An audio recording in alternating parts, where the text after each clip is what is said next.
This video was sponsored by Joe. Ask about him in the comments. This game is so fun, CSGO fanboys must pretend it's casual just to cope with it. For those who don't know, Valorant is a competitive team-based tactical shooter, which means low time to kill, an emphasis on team play, and a high skill ceiling built around competitive matches. It is a cross between CSGO and Overwatch, wherein from Counter-Strike it gets the 5v5 bomb defusal format, and from Overwatch it gets the loot fan art. And from Overwatch, it gets the ability-based tactics. I messed up the spray on that one, but I think it's forgivable considering I was rushing to get the ace. Valorant is a quality shooter that comes packed with entertainment value and many things to learn and master. Plus potential kernel-level malware disguised as anti-cheat software. We'll get there. This is a very fun game that I do recommend, and this review is positive, with the twist that I will be saying a lot of negative things about Valorant, including very good reasons not to play it. In short, Riot. So to start off the positive part of the review, the visuals of Valorant are decent, they are crisp and they are colorful, with which they serve their purpose very well. You can easily tell what is and what is not, and so the action can go on without unintended distraction or confusion resulting from the design. There is not much more to say about it, unless you're me. That sucks. And I think this matters because character creation is a form of art, even for multiplayer games. Take a look at Team Fortress 2. It has 9 playable characters, and 12 of them are icons in gaming culture. That is more than some single-player franchises. And of course they would be. They were designed very well. Valorant, however, is the opposite. There is something remarkably unremarkable about its art style, and the best I can describe it at present would be that it looks like an amalgamation between corporate art and generic anime. Now, I am not dissing anime, don't get your flesh fangs in a twist. I am rather criticizing the robotic appropriation of the style I've noticed in a lot of media, Valorant included. Like anime, it seems to understand that the way to make people look good is to eliminate any detail that does not actively make them look good, including noses. And like corporate art, it tends to follow the philosophy of staying safe. Much like corporations in reality, it says many things without saying anything. And so you will see shiny-eyed, porcelain-skinned characters with detailed clothes and accessories, hairs not least, but without any actual character. They're all super confident, gung-ho, quirky, bubbly, energetic, psychotic, in a cute way, occasionally serious, comedic, diverse characters not meant to be taken seriously. But also not meant to be taken comically either, because they're just too good looking to be caricatures. Imagine Hulk Hogan, but he is played by Ryan Gosling. And I can't shake the feeling that the designers tried really hard to cater to the Fortnite audience. Why is Phoenix filming a TikTok video? Why is Brimstone so disproportionately cartoonish? Why does Chamber look like an offensive stereotype of somebody that stereotypically looks like Chamber? I wasn't kidding when I said that this game feels like it is trying to appeal to the Fortnite demographic. It is colorful and safe, and it really wants you to believe it is having fun, all the while being extremely restrictive in what it considers permissible fun. But at least it is diverse, and it authentically represents many people, cultures, and races. Tall, blue-eyed Korean girl coming through. But while the art direction does not bring joy, what is satisfying is the sound design. Now, it's not the best sound design you'll ever hear, but it gets some things just right. In particular, the weapons. It seems as though every gun feels exactly the way it behaves in game, and this is largely because of their sound effects. Just listen to the Vandal. It sounds low, gritty, and powerful. You can tell it is not the most nuanced gun, it is a bit too manly for that. But for the same reason, you can also tell that it is devastating. There are actually many people who prefer it to its silent counterpart simply because of the way it feels. But this is not to say that the Phantom is poorly designed. It is rapid and it is silent, kind of like the death of democracy, minus the thunderous applause. And it does a great job conveying a sleek professional feel. And a combination of this tactical silence with the meaty effect of headshots makes it all the more satisfying to use. Add that distinctive gamey sound after each kill, and the result is seriously satisfying combat through the effects alone.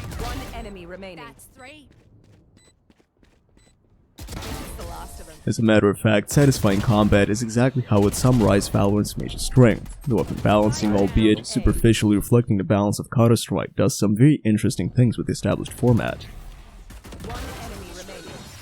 Now, concerning CSGO, I was not very impressed with its balance. It seemed built around the M4 and the AK, to the extent that everything else was meant to be objectively inferior. Even when the AUG or the SG came close as alternate choices, they would get nerfed just to keep the other two on top. If these two guns were Marvel characters, they would be the diverse female lead. In most cases, you're much better off buying a pistol than most SMGs, and shotguns are, well, proven. Valorant, on the other hand, seems to have integrated all its weapons much better. Now, it is built around the Vandal and Phantom, but this does not mean that other guns are virtually useless. Every weapon plays a distinct role. SMGs in particular can be very powerful when used correctly.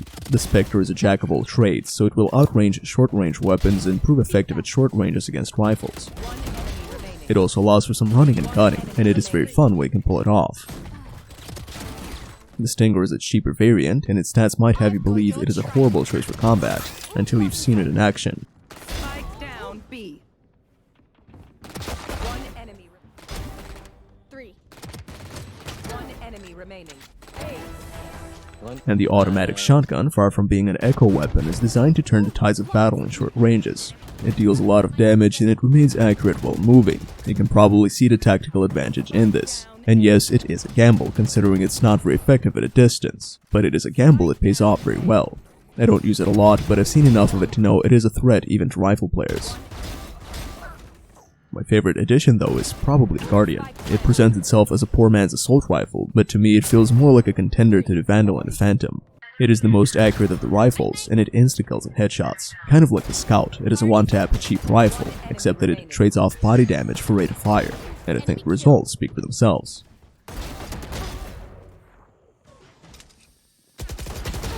It is fun to use, and it can easily take down any player, save for perhaps an Opper. The Op is a weapon I generally dislike, but in Valorant I don't see it used that often, so even when it copies an annoying weapon from CSGO, it is still not quite as annoying. Guys, the Op is a skill-based weapon. That kill I could have gotten it with any other gun. It is seriously hard to click on the body in a game where everybody goes for headshots. It's only over 10 times more pixels to click on. Guys, for real, you can counter it easily now. All you need is team playing grenades. Kind of like a tank in Left 4 Dead. The tank is not OP, it's just a mini-boss. It's all about team play, because you know how cooperative people are in random matchmaking. By the way, can you drop me an Op, please? I need to check mid. Actually, all 3 of us need to check mid. Trust me, it's a great weapon, and totally does not throw matchmaking off balance for new players. I'm global elite, and Valorant even has a place in the meta for light machine guns. Again, I don't use them a lot, but they can wall bang and smoke bang and stop rushes and still have enough power to be effective one-on-one. Recording, I found that the Ares is actually pretty decent. The high rate of fire is satisfying, and it is just accurate enough to pass as a functional budget weapon. You just need to learn to control the recoil and treat the mouse like my life decisions treat me. Keep dragging it down. And consider the fact that at one point, the OP weapon was the starting pistol. The gunplay feels very satisfying, and it is one of the main reasons I would recommend playing Valorant. And speaking of weapons, I must commend the skins. Now, most games just retexture their weapons, but Valorant has its own models and even custom animations. Not just for the weapons, but also kill animations.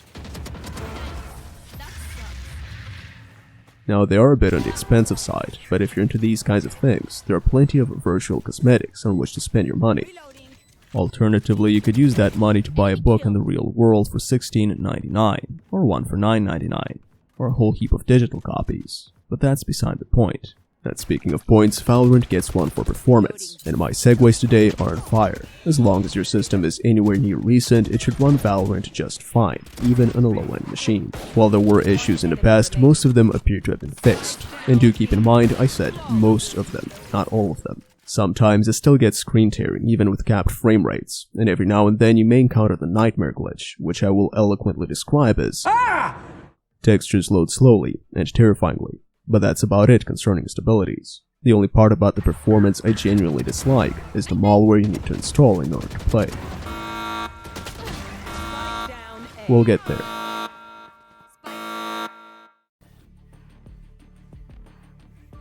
Shoes, please. Big John. What? Shoes. What shoes are you talking about? Shoes. What do you want to know about my shoes? What are you, a foot fetish? Come on, shoes, don't. Or fucking new shoes, please. Choose, motherfucker! So the gunplay is one thing, but the other layer to the core gameplay are the agents. Now, unlike TF2 or Overwatch, all of the agents here have the same basic stats. Where they differ is in their abilities. Every agent gets at least 4, and they can often play off each other. Now, some of these are just creative spins on basic utility, like flashbangs you can guide around corners, or how Omen can manually place smokes anywhere on the map. But then you have another heap of skills that are entirely unique. One of these is Sova's Arrow that combines a skill shot with a localized wall hack, or Sky's Scout that can stun enemies. And of course there is Sage's Revivability. This essentially makes it so you have a 6th player in the team. It is also funny when she revives somebody and you kill them both right after. Unless it happens to you. It's like the stolen memes meme, but also a work line. I also like Omen's Corvatano teleports. I'm a dishonorable kind of gentleman. And these are just 3 of many. I used to main Jett for her movement. In this clip you can see how her updraft ability allows me to take on intuitive angles, and her ultimate ability are throwing knives. They're one tap on the head, they replenish and kills, and have perfect accuracy at any range, even while moving. This is not as OP as it sounds, because they're also very hard to use. In fact, while an ulting Jett is usually deadly, an ulting Jett also has an about 60% chance of ending up as an Andrew Tate tweet. But obviously not for me. This ace is totally not an exceptional case. I always do well with the knives. And these abilities are kind of what makes Valorant what it is. Fluent, tactical, and consistently dynamic. A good controller can make or break the match, and the right revive can turn a losing battle into a victory. Just watch here. Sage is forced to clutch, so she revives me. She gets killed shortly after, but I managed to clear the site and plant at the last moment. Also, planting takes 4 seconds, so this is literally the last moment. And we end up winning thanks to her ult. This was a fun and suspenseful match, and that was largely because of ability use. Abilities play a big role in keeping the game dynamic. Sometimes you will do crazy maneuvers that end up working out. And by crazy I mean stupid. Sometimes you will clutch and succeed. And sometimes you will have a nice try moment.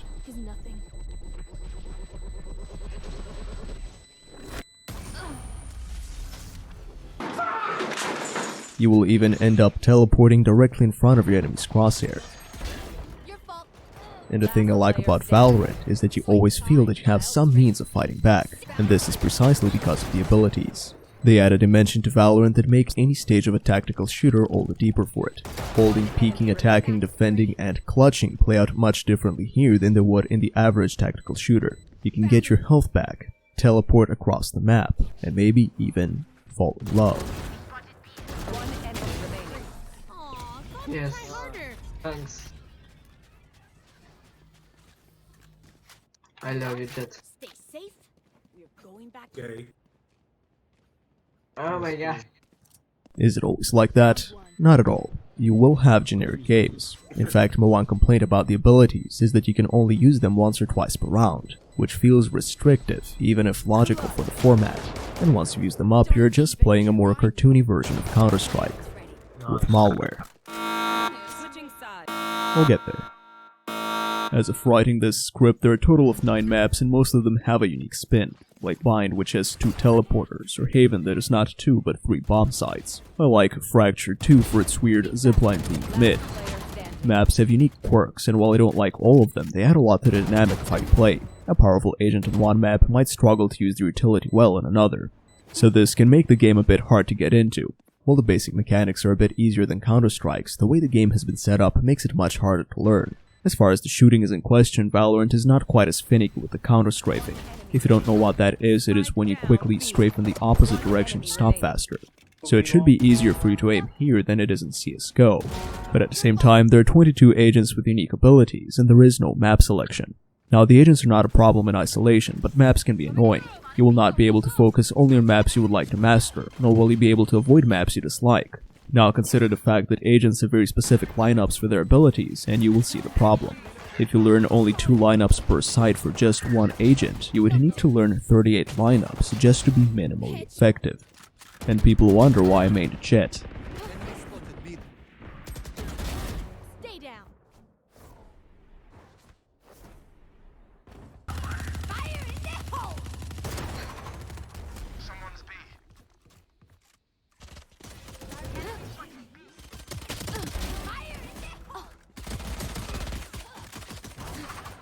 Spike down A.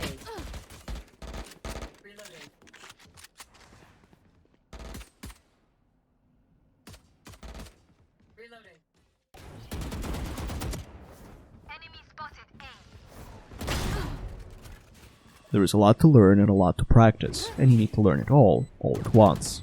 It is high school all over again, and that includes toxic 14-year-olds. And so you will end up messing up, probably a lot. But being good at a game is not about playing flawlessly, it is about playing around your flaws. Yes, some weapons are superior to others provided you never miss, but there is skill in understanding that you will inevitably miss. And a big part of being a gamer is exactly this awareness of what you can and cannot do. For instance, you know that you can reliably score a headshot, but you also know that you cannot talk to women. And Valorant can be very forgiving in that some abilities are built to complement potential individual weaknesses. For example, Jett needs to get into risky confrontations, and oftentimes she will bite off more than she can chew, and that's why she has the ability to dash away. Likewise, Reyna, an agent designed to kill, might expose herself to bad angles in an attempt to do so, and for this reason she can turn invisible and move away to safety. But not on my watch. And while you definitely need to have good aim if you're to do well in Valorant, it is possible to help your team with utility alone. A well-placed wall or a timely ult will win the round for your team. My only complaint is that the scoreboard is not necessarily representative of that. And don't get me wrong, getting kills matters a lot, but what matters even more is when you get those kills. Yes, these 4 frags look very cool, but if I had scored them while I still had teammates around, we will have won the round. My point is that this is a team game. The quality of the player extends only as far as how well they can contribute to the group effort. So treat your teammates well. And while that is the ethical way to treat others, I'm not saying it to teach you morals. That would be Riot's job, apparently. For some reason, whoever designed some aspects of this game seems to have thought they were justified in a moral overreach. There are some subtle holier-than-thou elements that, though implicit, have some implications that I dislike, one of which I seriously dislike. Yes, we got there. In particular, Riot's approach to potential cheaters. Valorant has its own anti-cheat software called Riot Vanguard, and in as far as it is anti-cheat software, that is perfectly normal. Valve has one too. Where Riot's Vanguard stands out, however, is that it operates on the kernel level. That is not a part of your system with which you want to mess, nor should you allow anybody else to mess with it. A crude analogy with the human body would be like if your employer wanted you to carry a badge to work, except that they implant this badge inside your brain, and it keeps running, even when you're not playing Valorant. Once you have installed it, you'll need a system restart in order to activate it. Outside of driver updates, this is already unlike any other software I've seen so far. And while it looks easy enough to turn off from the system tray, it will turn itself back on again on its own. And correct me if I'm wrong, but software that runs without your consent is not exactly the staple of honest intentions. The only way to remove it for good is to uninstall it, and then reinstall it again whenever you want to play. Which is not only annoying, but it can also give you errors. One time it even BSOD'd for me, and it was even worse when it started. And while I don't think it actively harms your system, at least not yet, this says nothing about the fact that it can be exploited to cause serious damage. At its safest, Vanguard is a liability to the health of your computer and your privacy alike. So let me ask you, unless a player has been caught cheating, or unless they've been consistently reported for cheating, why should the average player be forced to install something that behaves like a virus to stop them from doing something they would never do? The level on which it operates is extremely invasive, and even if we assume that Riot Games have no ulterior motives, which is a big assumption mind you, it is still a huge security risk and a possible exploit. And for what? To make sure that they don't cheat, when they clearly don't cheat nor do they have any intention of cheating? In principle, it is wrong. In practice, it is pointless. It is no more effective than what you get in Counter-Strike, except that Counter-Strike's anti-cheat software does not behave like malware. This is like an abusive relationship. If you want to play, you must submit. But Riot only wants to protect you from potentially bad people by protecting them from the potentially bad you. It's only abusive for your own good, really. The title is not a joke. Valorant is very fun, but there are very good reasons to stay away from it. Riot, however, seems to really want you to play it, so short of letting you play without a virus, they will do all kinds of things to keep you in. Now, when I first started Valorant and got to gold and then I quit, since my friend was stuck in bronze, so we could no longer play the same matches. About a year later, we thought about giving Valorant another run, only to realize that we could not access our old accounts, and so we made new ones. And it was then that I realized just how predatory the leveling up system really is. If you want to play competitive, you need to be at least level 20, and it is not at all easy to reach level 20. You need to play through about 2 or 3 matches to level up, and if each match is about half an hour long, that means you will need to spend at least 20 hours in the game before you can access the actual game. And keep in mind that it can take more than 3 matches to level up, and some matches are longer than 30 minutes. Valorant requires the kind of investment that would get you through an open-world RPG, and that is before you can even play the game mode you've wanted to play. And if after these 20 to 30 hours you've grown bored with it, you're unlikely to quit because, hey, you just got permission to play competitive. So of course you will go on playing. This is manipulative. Most other game modes are afterthoughts used to warm up for competitive, not something in which you want to sink any serious amount of time. And unrated, while it does approximate competitive, is unlikely to train you all that well. Since it is considered casual, you will find level 5s playing against level 100s, and apart from the frustration of an imbalanced experience, this will end up teaching you bad habits. I'm not actually playing well in this clip. Hiding in here wouldn't pass in competitive. It's just that the other players are probably just starting out, or they're blind drunk. Either way, I'm bored and they're frustrated. Nobody is having fun, and nobody learns anything. There really is no point in being this strict about who gets to play competitive. Unlike CSGO, which lobs new players, bad players, trolls, and people with odd chromosome counts into the same silver category, Valorant has iron and bronze in addition to silver, so bad players are far less likely to interfere with the progress of people who are just learning the game. The level 20 bar is a senselessly high number. They might argue that this is to keep Smurfs out of competitive, except that I'm sure there will still be Smurfs in competitive, and this only ends up hurting normal players. It is an attempt to punish the potentially guilty by punishing the factually innocent. So again, the title is not a joke. Valorant is great. Don't play it. Defenders win. The developers have made a game that is so fun, it might very well be the perfect alternative to Counter-Strike, as it was originally advertised. Although not a CSGO killer by far, it has its merits. The abilities add variety, the gameplay is a bit more diverse, and the movement is not as slippery. But then they've decided to infuse it with software that behaves like a virus, and a predatory system to manipulate you into playing on. What's more, the lack of direction I mentioned about the art style seems to have seeped into the gameplay as well. Hero balancing right now feels a bit off, as if the devs don't really know where they're taking the game. It seems as though whoever is in charge of balancing cannot buff weak agents to make them useful, and has therefore decided to nerf the good agents to compensate, and it worries me that this trend will most likely go on. So, with all that said, why do I play it? Well, I play it because it is fun, and because it is one of the few games I can play with a friend of mine, and on that note, the servers are pretty solid considering we live in different continents, although I do wish more people spoke English. So I do see value in Valorant, which is why I'm making this video. I just also happen to have noticed that this value diminishes because of Riot's bad decisions. So, should you play it? I don't really know. In regards to the mechanics, I absolutely recommend it. But if you don't want to play 20 to 30 hours before you can play the actual game, and you don't think Riot's Vanguard sounds like something you'd want to deal with, just stick to CSGO. Or Team Fortress 2, or Smite, or maybe Fistful of Frags. And that's from the roster of free games alone.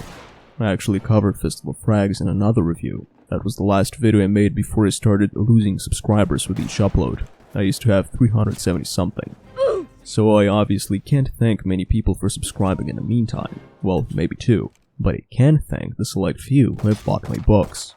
Now, I can't really tell how many of my readers are also my viewers, and how many are people who have randomly come across my literature, but whichever the case, if you're watching, let me use this opportunity to thank you. And I hope you enjoy what you read. And for those who are interested, I have classic science fiction, a highbrow ghost story, and a semi-satirical mystery.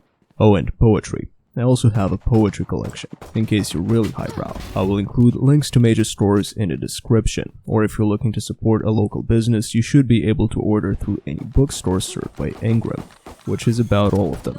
And of course, there is also my Discord server. It is not very active, but I'm open to conversation if you are. The links are in the description. So that has been the video. Stay tuned for next time when I upload something slightly different. I'm looking to include content on other culture in addition to gaming culture. And for my next video I'm thinking of covering a bit of internet culture. Don't worry, it's not drama. Either that or music. Or maybe just Rising Storm 2, Vietnam. We'll see. In the meantime, take care, have a great rest of your day, and keep being nice. Nice! Peace.